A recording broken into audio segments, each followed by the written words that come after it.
Bonjour à tous, j'espère que vous allez bien.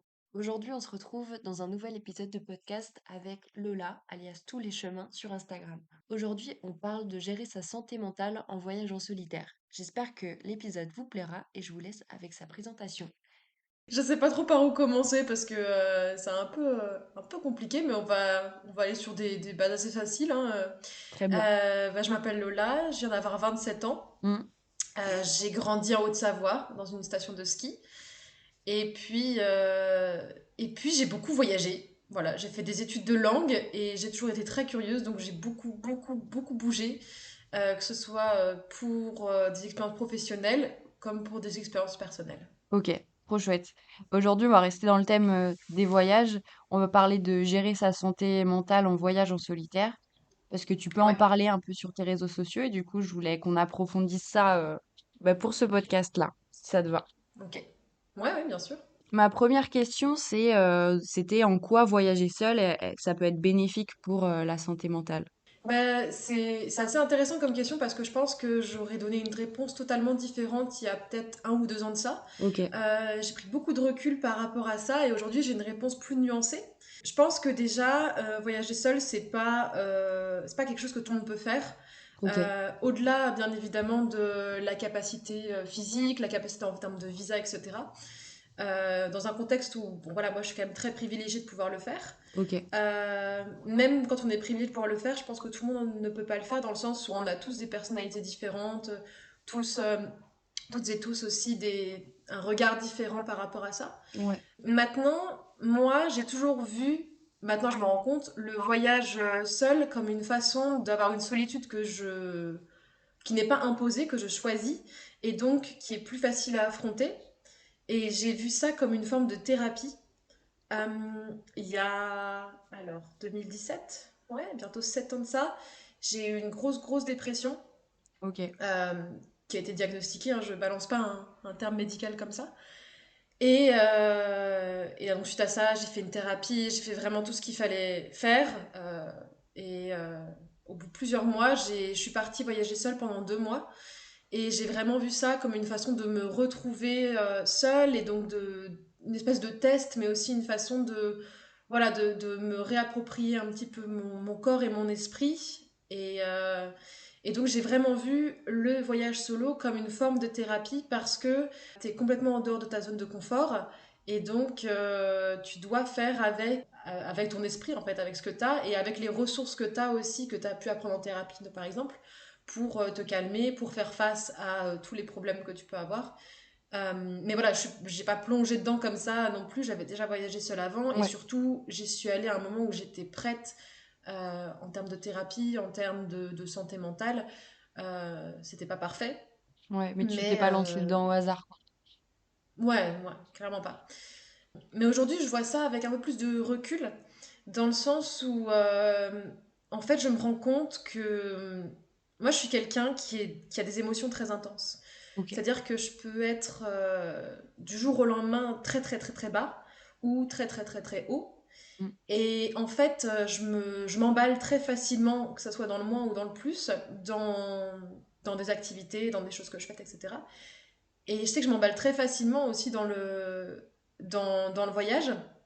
Et en fait, je pense que j'ai vu aussi le voyage solo comme une forme de fuite par rapport à ça. mm. C'est peut-être un petit peu abstrait ce que je dis, mais je pense que plus d'une fois, je me suis lancée dans un voyage seul parce que je voulais pas affronter plusieurs choses dans ma vie, que ce soit des traumas, que ce soit toutes ces émotions. Ouais. Et en fait, c'est pas se soigner que de fuir, en fait. Parce que que tu voyages longtemps ou pas, ça reviendra, ça Oui, te reviendra en pleine face à un moment ou à un autre, quoi. ouais, ouais, quand tu reviens, en général, tout est encore là, donc ouais, C'est je ça. Et vois. même sans pour autant rentrer tout de suite. Par exemple, l'année dernière, j'ai fait un voyage en Europe pendant 2 mois et demi.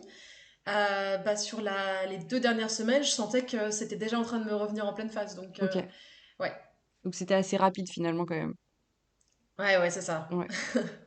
Et du coup, comment les voyages, enfin, c'est sûr, mais comment ils ont contribué à ta croissance personnelle de voyager seul, en plus de Je pouvoir pense. aider comme une thérapie, comme tu disais? Ouais. Je pense déjà, c'est hyper cliché ce que je vais dire, mais c'est des rencontres. Ouais. Des rencontres avec des gens qui ont aussi. Enfin, on a tous nos problèmes de vie, on a tous nos personnalités, etc. Mm. Et je pense quand même que beaucoup d'Occidentaux voyagent aussi pour les mêmes raisons, sans s'en rendre compte, pour fuir en fait. Et on se livre vachement en fait quand on est. C'est horrible dit comme ça, mais quand on est entre nous en auberge de jeunesse. Euh, et du coup, pouvoir partager ses expériences de vie, ses parcours de vie et les entendre de façon assez brute parce que de toute façon la personne qu'on a en face de nous on la reverra jamais donc Ouais, c'est ça. on n'a pas à faire à mettre un masque et tout. Je pense que ça aide beaucoup, ça permet de prendre du recul, ça permet aussi de picorer un petit peu les uns les autres des réflexions qu'on a, des choses qu'on a pu mettre en place, etc. Et je pense que ça m'a aidé. Ok. Ouais, vraiment les rencontres, le fait de parler, mais à des personnes extérieures, Ouais. peut-être du cercle qu'on peut connaître, ça serait C'est ça? ça, parce que c'est pas toujours facile de se livrer, alors assez très très proche peut-être, mais dans un entourage plus large, c'est toujours assez difficile parce que on a peur du regard des autres, on a peur de ce que les autres vont penser. Donc là, il y a une chose un peu avec la distance et le côté éphémère de ces relations qui, je pense, fait que on se livre plus facilement et c'est un peu plus simple. Mm. Ouais, ouais, complètement, je vois. Est-ce que tu as des défis qui te viennent en tête sur le plan mental pendant tes voyages en solitaire? Oui. Ouais, Ouais, alors bon, après, encore une fois, c'est des problèmes de riches, hein, c'est vraiment du privilégié plus, plus, plus, mais en fait, je suis quelqu'un qui est énormément dans le contrôle. d'accord. Ce qui est assez paradoxal parce que je voyage seule et je voyage en stop, enfin, je suis très au jour le jour quand je voyage, mais j'ai quand même un petit programme en tête et quand il y a quelque chose qui se passe pas comme prévu, par exemple, une fois j'étais à la frontière c'était entre quel pays? Entre le Guatemala et le Honduras, Ouais. et on m'a donné moins de temps que prévu sur place, et ça m'a déclenché une crise d'angoisse devant des douaniers, mais avec du recul, je me dis, mais c'est d'une condescendance, Mm. je veux dire, de faire une crise d'angoisse à la frontière au Honduras parce qu'on te donne pas assez de temps sur place, alors que tu sais qu'il y a des centaines de milliers de personnes qui traversent cette frontière tous les ans dans l'espoir d'aller aux États-Unis. Enfin, je veux dire, Ouais, quand tu remets ça en perspective, c'est là. Ok, c'est vraiment hardcore. Mais ouais, en termes de défi, c'est plutôt tout ce qui est lié à l'angoisse parce que j'ai un cerveau très contrôle fric. d'accord. Et il y a aussi des fois des traumas qui te reviennent alors que tu y pensais même pas du tout. Moi, ça m'est arrivé toujours au Honduras. J'ai fait un stage de plongée. D'accord. Et le premier jour, en fait, j'arrivais pas du tout à aller sous l'eau et je voyais que tous les autres ils y arrivaient. Et en fait, j'avais cette peur panique de décevoir mon prof, alors que mon prof il s'en fout, tu vois. Ouais. Et avec du recul, j'ai compris que c'était un trauma que j'avais bon, quand j'apprenais la conduite où il s'est passé des trucs vraiment pas cool, quoi. Ok. Et en fait, c'est ça, c'est des situations qui font ressurgir des traumas d'avant. Ça pourrait très bien se passer en France, mais là, ça se passe à l'étranger, donc tu fais avec ce que t'as pour te calmer, Il quoi. y a plus de barrières, quoi. Enfin, c'est Ouais, voilà. moins simple d'en sortir, peut-être à l'étranger, étant donné qu'en plus, t'es en solo, avec Ouais, personne que tu connais réellement, ouais, ça peut aussi être un défi sur ce côté-là, quoi, de ouais, gérer carrément. ces retours. Est-ce que lors Ouais. de tes voyages, tu t'arrives à gérer une solitude, la solitude plutôt, enfin, qu'on peut ressentir? Ouais, et d'ailleurs, je me suis rendu compte qu'il y avait quand même deux types de solitude. Parce que quand j'ai fait ce voyage en Amérique centrale, il y a 2 ans de ça, j'adorais la solitude. Je me disais, mais en fait, j'adore la solitude, j'adore ça, etc. Mais en fait, maintenant, je me rends compte que j'aime la solitude que je me laisse à moi-même. La Mm. solitude imposée, ou par exemple, je sais pas, tu vis en couple et la personne avec qui tu t'es décide de partir un mois. Ouais. Là, de la solitude, elle t'est imposée, c'est pas la même chose. Oui. Surtout si tu as une blessure d'abandon, de rejet, etc. Donc, c'est vraiment deux choses différentes, la solitude que tu t'imposes et la solitude que on t'impose. Mais la solitude en voyage, en fait, c'est hyper cliché encore une fois ce que je veux dire, mais t'es jamais seul si tu le veux, parce que Mm. selon la façon dont tu voyages, tu vas toujours rencontrer des gens. Par exemple, si tu fais du couchsurfing ou du stop, comme moi j'ai Ouais. pu le faire, tu vas être entouré. Si tu voyages en auberge de jeunesse, bah, tu devrais Même chose, rencontrer ouais. facilement des gens aussi. Ouais, c'est ça. Mais si tu as besoin d'être seule une journée, bah, c'est super facile aussi. Tu peux aller faire ton activité solo. Et... Donc, j'ai l'impression que c'est, enfin, en tout cas pour moi, Mm, c'est facile à gérer dans le sens où tu choisis si tu veux être seule ou pas à l'instant T, selon comment tu te sens. ok, Maintenant, il y a plutôt la distance avec les proches qui peut être difficile. Par exemple, quand j'étais au Mexique, mon grand-père est décédé. ouais. Là, c'est quelque chose où d'un seul coup, tu te dis, ouais, j'aimerais être avec mes proches, mais tu peux pas. Mais... Donc là, c'est un peu plus touchy, forcément, mais c'est des choses bah, que tu contrôles pas, en fait. Et Mm. c'est horrible à dire, mais quand tu pars en voyage sur une durée prolongée, il faut accepter le fait qu'en fait, Ouais, il bah, peut se les autres passer. que tu laisses en France, ouais, voilà, il peut se passer des choses, Mm. etc. Et tu seras pas là. Mais ça fait partie du jeu, en fait. Ouais, complètement. Et du coup, c'est en reconnaissant ces deux phases de solitude que tu as réussi à y faire face, ou est-ce que tu as d'autres conseils, enfin, ou tu as d'autres choses qui te viennent en tête pour comment est-ce que tu as fait face à cette solitude qui peut se passer, qui peut Alors arriver? moi, quand je suis en voyage et que je me sens pas bien, que je me sens seule, par exemple, si jamais je me dis, ok, là je me sens seule et j'ai envie d'être entourée, bah, je fais le nécessaire pour être entourée, dans le sens où je vais rejoindre une activité, je vais essayer de parler avec les gens dans l'auberge de jeunesse, etc. Ok, Mais si j'ai une espèce de solitude en mode ma famille me manque, mais j'ai envie de rester seule, ce que je fais, c'est que je peux essayer de les appeler, je peux essayer euh, de passer une journée seule, mais en faisant uniquement des choses qui m'apportent du réconfort. Par exemple, si je suis près de l'océan, bah, c'est passer la journée à aller dans l'eau, etc. C'est un peu comme quand, en fait, quand tu es en France, au final, c'est quand ça va pas, tu te dis, ok, qu'est-ce qui me ferait plaisir? Un chocolat chaud, un plaid, enfin, c'est suivre en fait savoir ce qui tes te fait envies. du bien et te... Ouais, c'est ça, ne pas se forcer, parce que ça, c'est la pire chose, je trouve, tu puisses faire en voyage solo, c'est te forcer à faire des choses parce que ah bah là je suis dans cette ville, il faut que je fasse ci, il faut Ouais, que je fasse ça, mes jours sont comptés. Non, à un moment, t'es pas là en représentation pour ton feed Instagram, t'es là pour te faire, pour vivre une expérience qui te plaît. Et s'il y a un jour qui ça va pas, bah il faut accueillir ce jour-là et faire avec et se faire du bien parce que sinon ça fera que répéter plus tard quoi. ouais, complètement. Donc ouais, je pense qu'il faut s'écouter au maximum. Ok, mais surtout que c'est un peu l'avantage des voyages en solitaire, c'est pouvoir faire ce qu'on veut, quand on veut et sans l'avis de personne.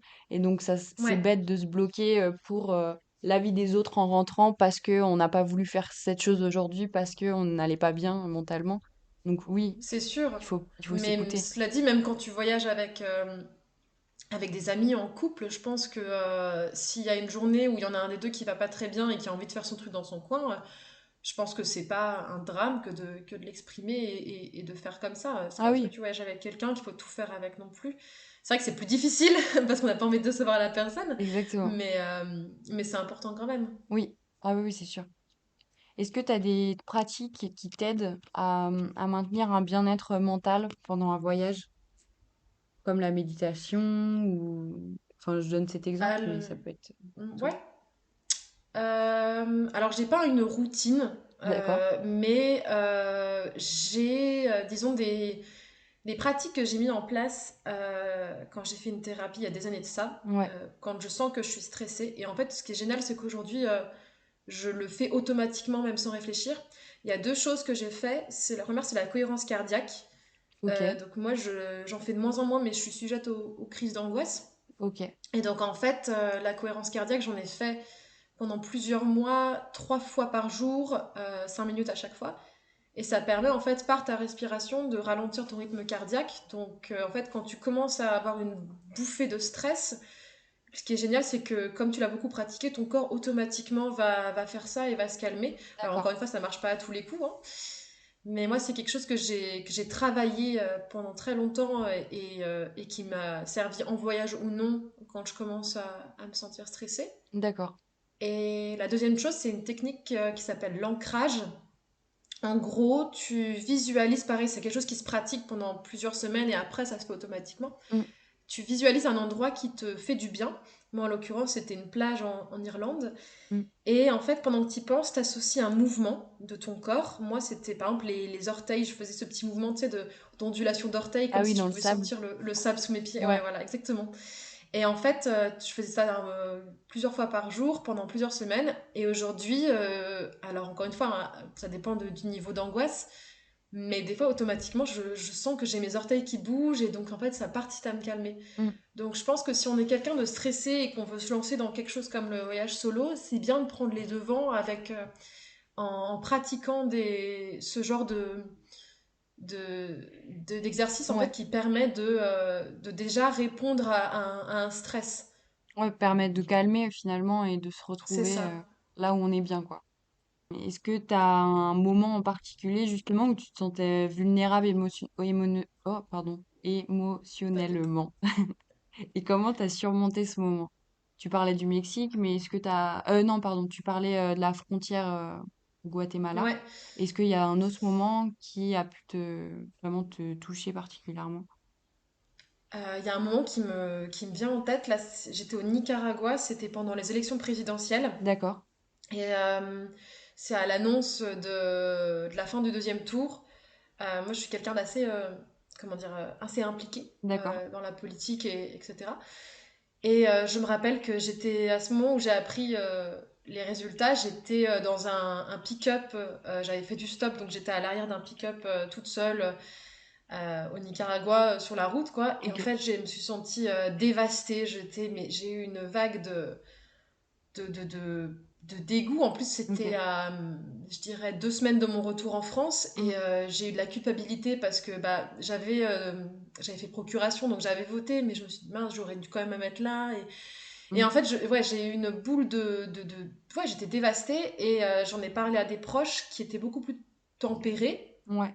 Et en fait, ça m'a fait que du coup, j'avais l'impression que mon désespoir, ma colère n'était Mm, pas entendue. Et en fait, ça a été super dur. En fait, je me suis coupée de tout le monde pendant plusieurs jours parce que j'arrivais pas à exprimer cette émotion mm, qui était très très forte.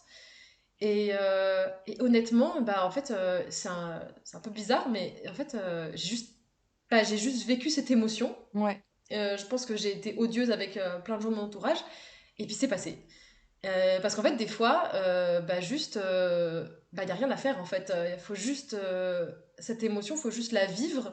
Comment? Laisser le temps au temps, justement. Ouais, voilà, c'est ça.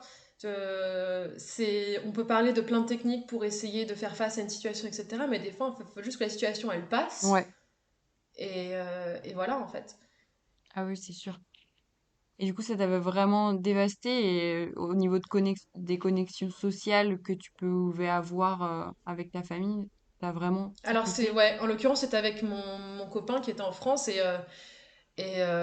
oui, donc j'ai eu un discours absolument odieux. Enfin voilà, on Ok. s'est bien disputé. Donc forcément, avec la distance, le décalage horaire, c'est plus compliqué. Mm. Mais en fait, après, il y a eu de la communication. Oui, ouais. Et voilà quoi.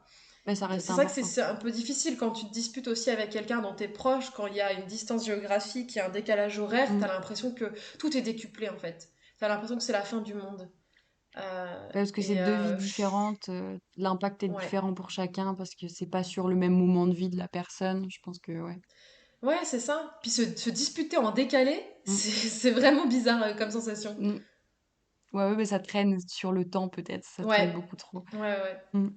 Mais voilà, encore une fois, à part laisser passer, et après accepter aussi de s'excuser quand il y a des limites qui ont été franchies. Oui, bien sûr. Bah, se remettre en question. Ouais. Ouais, voilà, c'est Mm. ça. Ok. Est-ce que tu trouves quand même que c'est important de rester connecté avec ses proches pendant les voyages en solitaire? Bah après, ce qui est super, c'est qu'il y a différentes façons de se connecter avec ses proches. Ok. Euh, Ça peut être des appels, ça peut être des messages. Moi, je sais aussi que dans ma famille, on a l'application Familéo où on fait un petit magazine pour ma grand-mère. Donc, chacun met ses photos dessus. Ça fait un petit magazine qui est imprimé à la fin du mois. Ok, trop génial.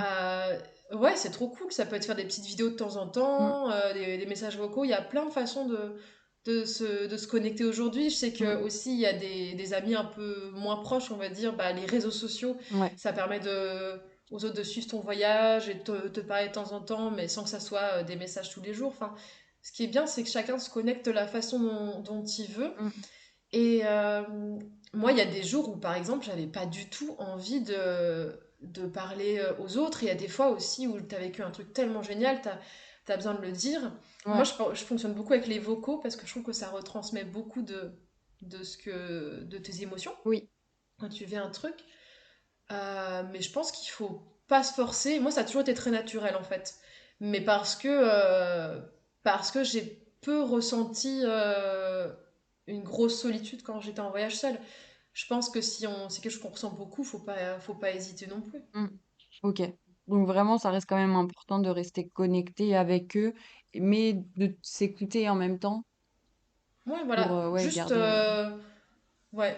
Bah, en fait, c'est vraiment, je pense, pour tout, au final, c'est vraiment écouter ce dont on a envie et essayer de pas de se freiner. Mm, Euh, Après, si jamais Pour quelqu'un qui a jamais fait de voyage solo, je pense que c'est pas forcément le plus pertinent de commencer avec un voyage à l'autre bout du monde pendant plusieurs mois ah oui, pour au final parler avec ses proches tous les jours. Je pense qu'il faut y aller pas à pas et voir comment ça se passe. Si on est quelqu'un de très fusionnel avec sa famille, ses amis, c'est pas impossible, mais il faut juste y aller pas à pas mm, et être honnête avec ce qu'on ressent. ouais. Et avec ce qu'on est dans la capacité de subir ou de vivre aussi. Exactement. Est-ce que tu as des conseils pour gérer le stress et l'anxiété lors de tes voyages? Alors, tu as déjà parlé de deux exercices. Est-ce qu'il y a d'autres Mhm. choses qui pourraient te venir en tête? En fait, pour moi, il y a vraiment différents types aussi d'anxiété. Tu as vraiment celle où, par exemple, tu vis une situation qui te stresse. Mm, Par exemple, un truc tout bête, mais tu sais que tu as ton avion à prendre à telle heure et t'es stressé à l'idée qu'il y ait du monde sur la route ou quoi. ouais. Et bah là, c'est assez facile parce que tu identifies ta source de stress. Tu te dis, ok, comment est-ce que je fais pour pas être stressé? Bah, j'arrive hyper en avance à l'aéroport. Enfin, voilà. Mm, Tu mets des trucs en place. Après, tu as d'autres formes de stress qui sont beaucoup plus subtiles. En fait, enfin, moi, des fois, je me réveille le matin, encore aujourd'hui, mm, et je ne sais pas pourquoi, je me réveille et j'ai une boule d'anxiété dans le ventre. mm. Et et là, tu es là, mais en fait, je ne sais pas. Et ben, en fait, moi, ce que je fais, c'est que comme mon stress, je le ressens beaucoup dans mon corps, ça passe beaucoup dans mon cœur, dans mon ventre, Ouais, bah, je le fais sortir par le corps. Moi, par exemple, je fais du yoga. C'est vraiment la pratique qui m'aide en fait à me connecter à mon corps et à me détendre. d'accord. Avant ça, je courais beaucoup aussi. C'était une autre façon d'extérioriser. Mm, Mais je pense que ce qui est intéressant, c'est de savoir comment est-ce qu'on ressent le corps, le corps, le stress, pardon, ouais. si c'est à travers le corps, si c'est à travers autre chose, si c'est des pensées, etc. Et voir comment, sur ce même terrain d'action, on peut essayer de le détendre. Mais au final, que ce soit en voyage ou non, parce que là, c'est un stress qui... Peut-être qu'il y a une source, hein, il y a toujours une petite source de stress, mais quand on la connaît pas, C'est dur de travailler dessus quand... mentalement. c'est ça. Après, si jamais c'est quelque chose de récurrent, enfin, honnêtement, moi, la thérapie, et en l'occurrence la thérapie comportementale et cognitive, Mm. c'est quelque chose qui me correspond totalement et que je recommande vraiment pour les personnes qui, comme moi, ont des émotions très très fortes, du stress qui peut être très très fort et qui le ressentent à travers des comportements, des sensations dans le corps. Et je trouve que ça aide beaucoup. Alors, c'est vraiment dommage, c'est pas des pratiques qui sont remboursées en France. Ouais, Euh, mais c'est, pour moi, enfin, en tout cas, moi, c'est une forme de médecine enfin, qui aide énormément face à ça. ok. Est-ce que quand tu as des périodes de stress comme ça, tu reconnais les signes? Alors, t'en parlais juste avant. Et comment t'agis rapidement? Du coup, tu fais du yoga, tu vas essayer de faire tes exercices, ou tu vas laisser un peu passer et t'arrives pas à agir rapidement sur ce qui Bah, peut venir. justement, c'est ça qui est assez dingue, c'est qu'après toutes ces années, je me laisse encore avoir dans le déni. D'accord. Euh, du coup, c'est vraiment con, mais c'est vrai. Là, par exemple, depuis le mois d'octobre, j'allais vraiment pas bien, j'avais des problèmes de sommeil, du stress, etc. Mais en fait, j'étais dans une espèce de déni où je me disais, bah, c'est pas grave, je vais continuer à mon marathon et puis voilà, si je continue à avancer, bah, je sentirai pas, bah, c'est faux, en fait, tu finis toujours par t'écrouler. Et voilà, donc ça m'est arrivé plusieurs fois, mais je continue à faire l'erreur. Euh, et au final, bah, aujourd'hui, je recommence une thérapie. Aujourd'hui, je me force à ralentir énormément alors que je m'étais lancée dans plusieurs projets, ce qui est hyper frustrant, ce qui est hyper euh, culpabilisant, mais en même temps, bah, je pense que à un moment, quand il y a un problème, il faut juste baisser la tête et continuer comme si de rien n'était, ça va pas aider du tout. Ça marche. C'est comme pour moi, bah, tu vois, par exemple, le premier truc auquel j'ai pensé quand je commençais à être vraiment pas bien, là, c'est je me disais, ok, où est-ce que je vais l'année prochaine? Est-ce que je me ferai pas un voyage de 6 mois? Et d'un seul coup, je me dis, mais attends, mais non, en fait, là, tu fais exactement la même chose. Tu vas juste partir 6 mois quelque part. Tu vas aller bien pendant 6 mois peut-être, mais en fait, tu vas revenir et tu reviendras à la case départ. Donc, quel est l'intérêt de tout ça? Donc, non, pose-toi et prends le temps de comprendre pourquoi ça va pas, en fait, et travailler dessus. Est-ce que ça te génère pas trop de stress et de frustration quand même de devoir te confronter à ça et du coup ralentir le rythme? Parce que si Ah la si, fuite, c'est le premier moyen de, bah, de fuir le problème, et c'est frustrant aussi intérieurement. Est-ce que ça te génère pas du stress de pas voir que tes projets avancent ou autre? ah si, si, ça me génère beaucoup de frustration, de stress, de mal-être, etc. Mais en fait, même si je sais que c'est pas agréable, je sais qu'en fait que là, si je fais le nécessaire maintenant, Mm. ça va aller mieux. Alors que si je reste dans ce schéma que j'ai depuis plusieurs années où je fuis à travers le voyage parce que c'est ma source de fuite, comme ça pourrait être autre chose, et bah, je vais pas avancer, je vais rester sur place. Ok, Alors ça sera agréable pendant 6 mois, ça sera agréable pendant le temps que je fais mon voyage, mais au final, ça va toujours revenir, c'est un cercle sans fin. Donc, mais c'est la façon dont moi je fonctionne. Je dis pas que c'est ouais. comme ça que tout le monde fonctionne, bien sûr. Mais aujourd'hui, je prends du recul par rapport à ma façon de voyager. Et aussi, parce qu'il y a ça aussi, c'est que je, je regrette absolument pas tous les voyages que j'ai pu faire. Je suis très contente de tout ça. Mais je commence à me questionner aussi énormément par rapport à la façon dont je voyage, par rapport Mm.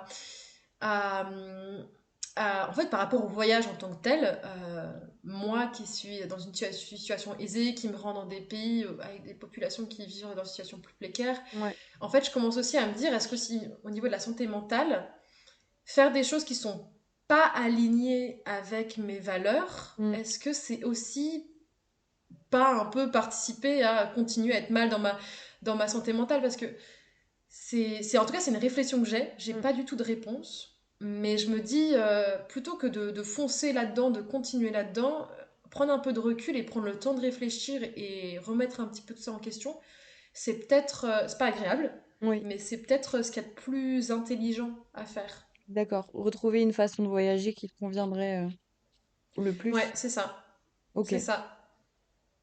Ok, bah c'est une chouette réflexion parce que je pense qu'on peut tous l'avoir finalement parce je trouve que maintenant on part très vite jeune voyager, que ce soit en groupe ou seul, et puis c'est peut-être un peu à la mode en ce moment, je sais pas si c'est le bon Ouais. mot, mais c'est vachement mis en avant. Et donc ouais, est-ce que c'est pas juste pour montrer ou c'est pas forcément pour nous peut-être, mais on le fait parce que Bah, ouais, c'est bah le là. voyage, en fait, c'est devenu un produit de consommation, en Ah fait. oui. Comme quand tu peux aller au supermarché pour, enfin, quand tu vas pardon, au centre commercial, t'acheter, je sais pas trop quoi. Mm. Au final, c'est pareil. Si tu consommes un pays, tu consommes une culture, tu vas l'afficher sur tes réseaux sociaux et tu vas la collectionner. Tu collectionnes ton nombre de pays comme tu Ouais, collectionnes c'est le vrai. nombre de sacs à main que tu pourrais avoir. Alors, je dis pas que tout le monde est là-dedans, hein. Et d'ailleurs, des fois, c'est même pas conscientisé. Je pense, on n'a pas forcément conscience qu'on est dans ce truc-là. Mm. Mais en fait, on sait très bien que consommer tout ce qui est matériel, consommer des fringues à la pelle, ça rend pas heureux, c'est une illusion. Finalement, consommer le voyage, est-ce que c'est pas un peu pareil?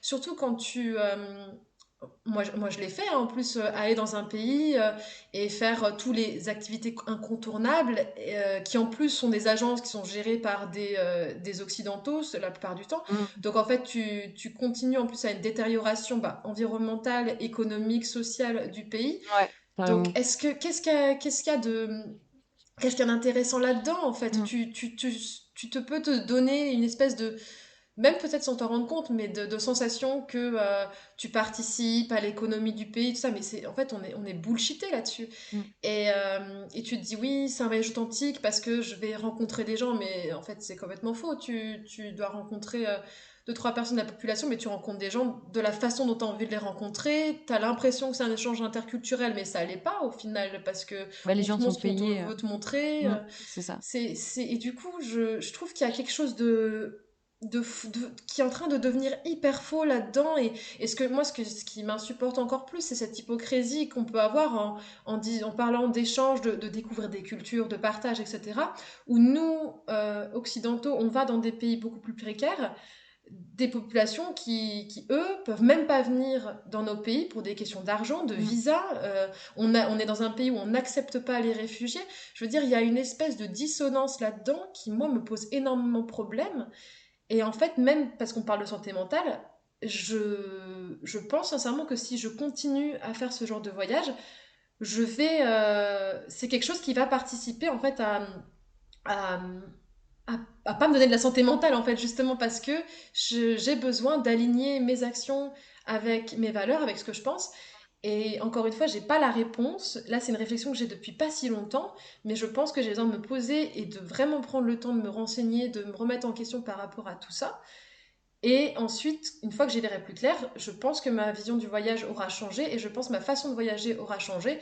Et ça sera que pour le mieux parce que je le ferai de façon beaucoup plus alignée avec qui je Mm. suis. Plus sereine. Ouais, exactement. Ok. On est un peu parti ailleurs, mais je pense que tout ça, ça a vraiment un lien parce Ouais. que je pense qu'effectivement, si on veut voyager parce on veut prendre conscience en soi, on veut voilà, se sentir qu'on est capable de faire quelque chose, on veut faire face à son stress, son anxiété, etc. Je Mm. pense que c'est pas déconnant, c'est intéressant. Mais en fait, pourquoi faire ça à travers un voyage en Thaïlande? Pourquoi faire ça enfin, qu'est-ce qu'il y a dans la motivation de partir dans tel pays, même de partir dans un autre pays? Pourquoi le voyage comme forme de thérapie, Ouais. de faire face à tout ça? En fait, je pense que c'est intéressant aussi de se questionner sur pourquoi cette façon de faire, en fait. Parce que c'est déterminant, je pense, dans la façon dont ça va nous apporter ou non quelque chose. Mm. Encore une fois, après, il y a un moment où tu te lances, t'as pas les réponses. Moi, je prends du recul sur des événements que enfin, des voyages que j'ai faits il y a des années de ça. Et on a tous le droit à l'erreur. Mais je pense que si on a la force de se poser la question, je pense que c'est pas déconnant d'essayer de réfléchir un petit peu au pourquoi du comment. Tout est lié, je pense que, Bah oui, oui, ouais, c'est sûr, que le c'est choix, sûr. même qui est inconscient, il est lié à ce qui se passe dans nos vies actuellement, quoi. Bah oui. Mm. Surtout en termes de santé mentale, il y a énormément de choses qui sont inconscientes. Oui, On fait tellement de choses parce qu'on a des traumas, parce qu'on a des peurs, mais on s'en rend pas compte tout de suite. Et c'est vrai que du coup, sortir de sa zone de confort, de manière générale, hein, mm. ça peut être le voyage, mais ça peut être autre chose, je pense que ça nous confronte justement à tout ça et ça fait peur. Mais en fait, ça apporte aussi tellement sur la vision qu'on a de nous-mêmes, faire des liens entre les choses, c'est hyper intéressant. Bah, c'est enrichissant parce que ça nous permet Absolument. d'apprendre à nous connaître. Ouais, c'est ça, puis de grandir, d'évoluer, de choisir un chemin. Ah, c'était pas le bon, ok, demi-tour. Enfin, c'est accepter tout ça aussi. Ouais, carrément. C'est hyper satisfaisant aussi d'apprendre tout ça Ouais, sur nous. c'est ça. Et puis là, on parle de voyage solo. Là, j'ai parlé des voyages que j'ai pu faire euh, avec mon sac à dos, mais il y Ouais. a d'autres façons. Si on ressent le besoin d'aller vivre à l'étranger, il y a d'autres façons de le faire. Moi, j'ai habité à l'étranger dans le cadre de mes études. Après, tu as aussi les VIE, donc les contrats français à l'étranger. Il y a les PVT aussi. Il y a d'autres façons aussi de prendre le temps d'être à l'étranger pour vraiment s'immerger dans la culture.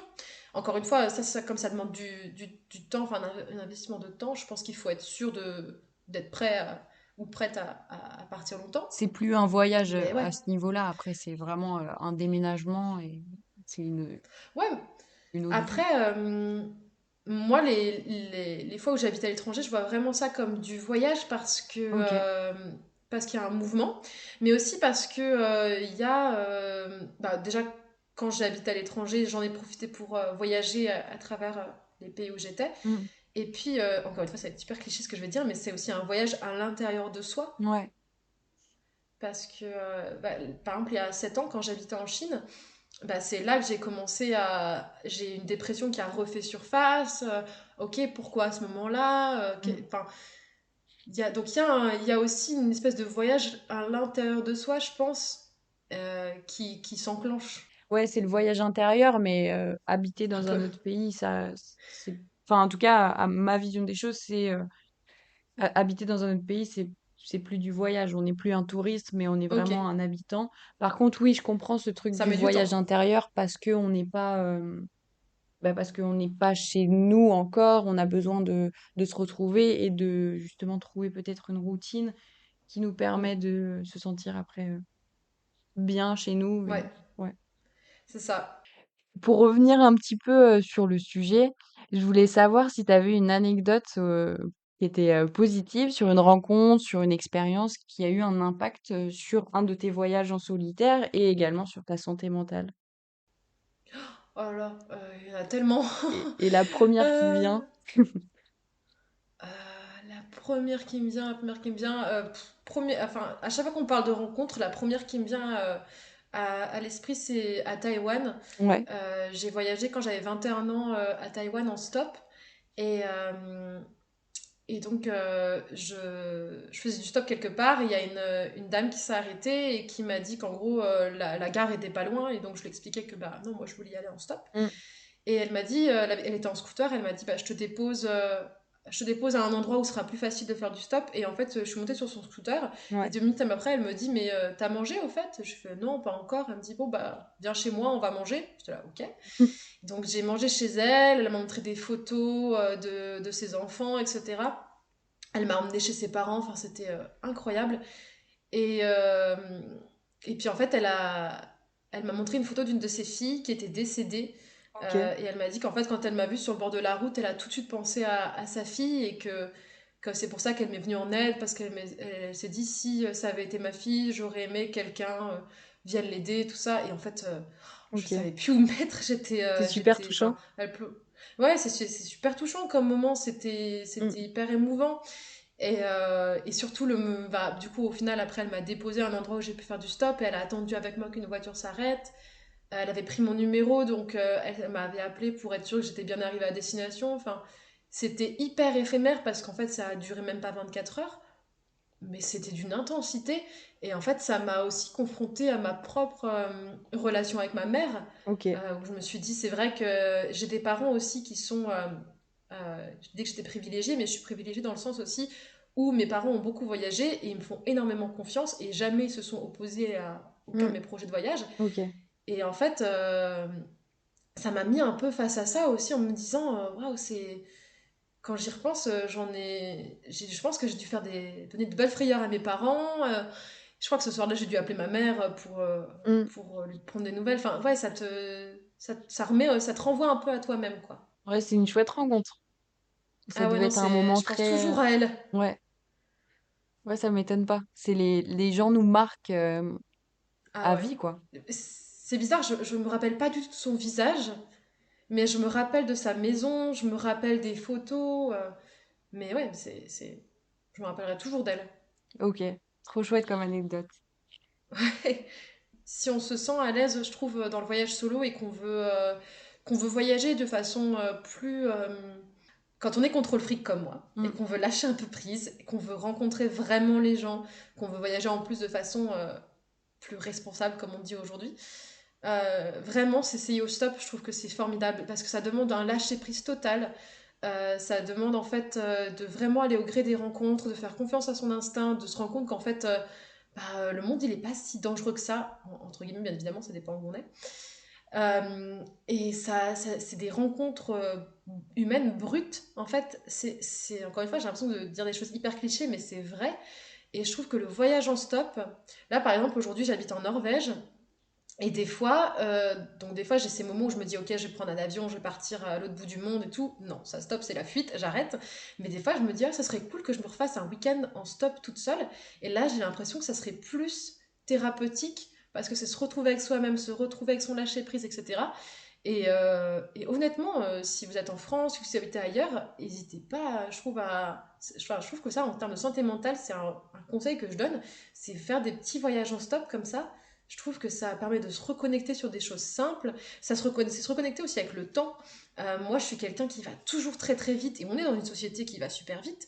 Et je trouve qu'en fait, se mettre au bord de la route et attendre et accepter le fait que ça se trouve une voiture va s'arrêter dans 10 minutes ou dans 50, ça permet d'avoir une relation au temps qui est différente. Et la personne qui s'arrête, tu vas devoir faire en fonction d'elle. Enfin, ça, je trouve que voilà, quand on a des problèmes d'anxiété, des problèmes voilà, de contrôle, etc., c'est super dur au début, mais ça fait un bien fou après. Ouais, ça permet de justement lâcher prise. Ouais, carrément. Mm. Ouais, ouais, c'est vrai que ça peut être un bon conseil. Et puis on n'a pas besoin de partir loin Ah non, pas pour du tout, hein. pouvoir vraiment déconnecter autre. On peut C'est partir ça.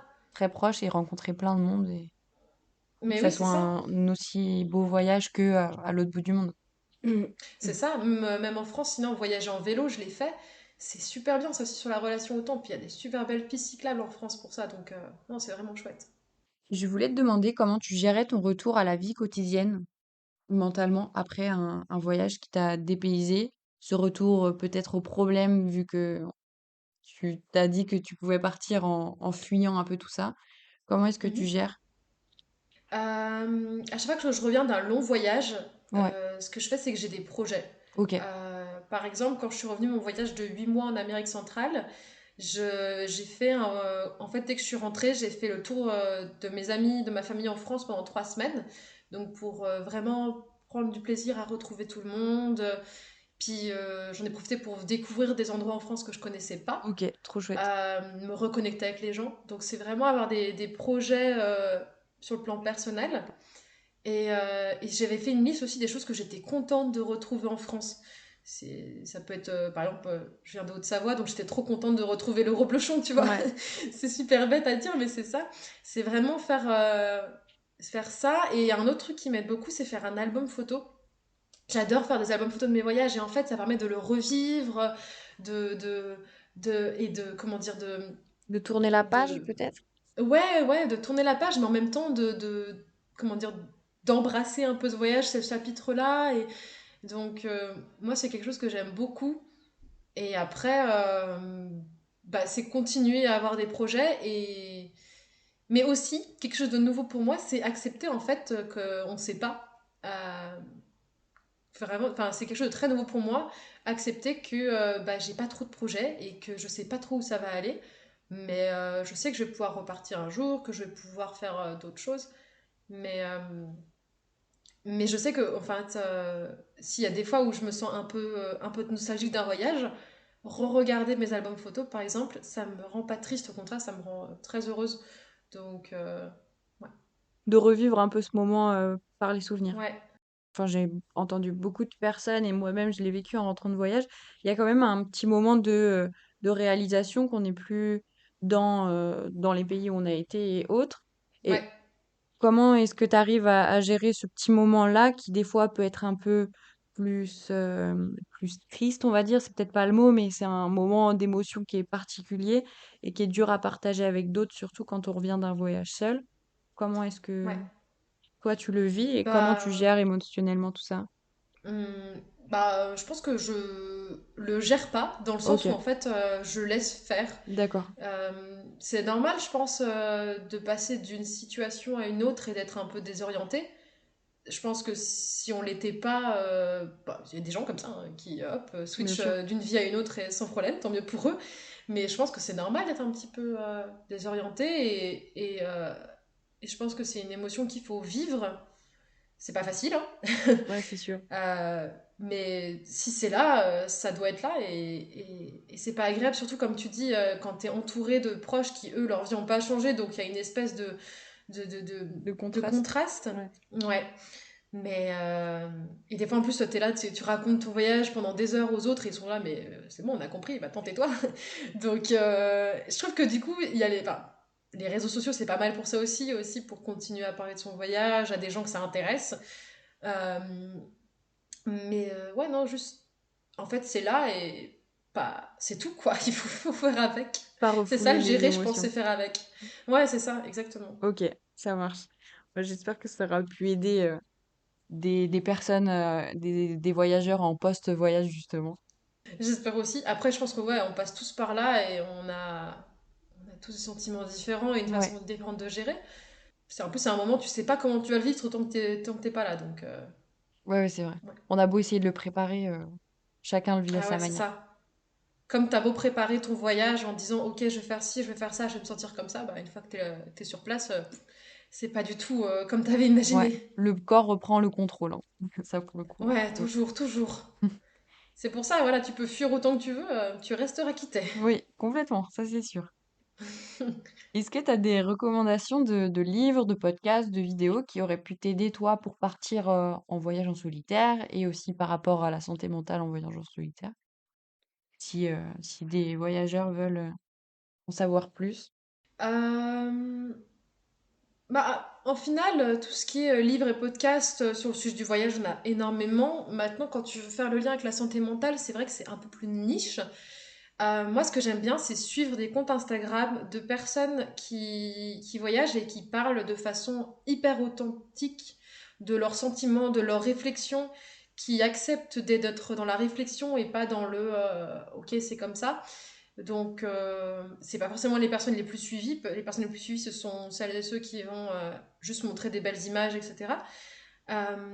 Mais par exemple, j'adore suivre les rêves de Mélie. Donc, c'est une nana que je trouve géniale qui voyage depuis 2 ans, je crois.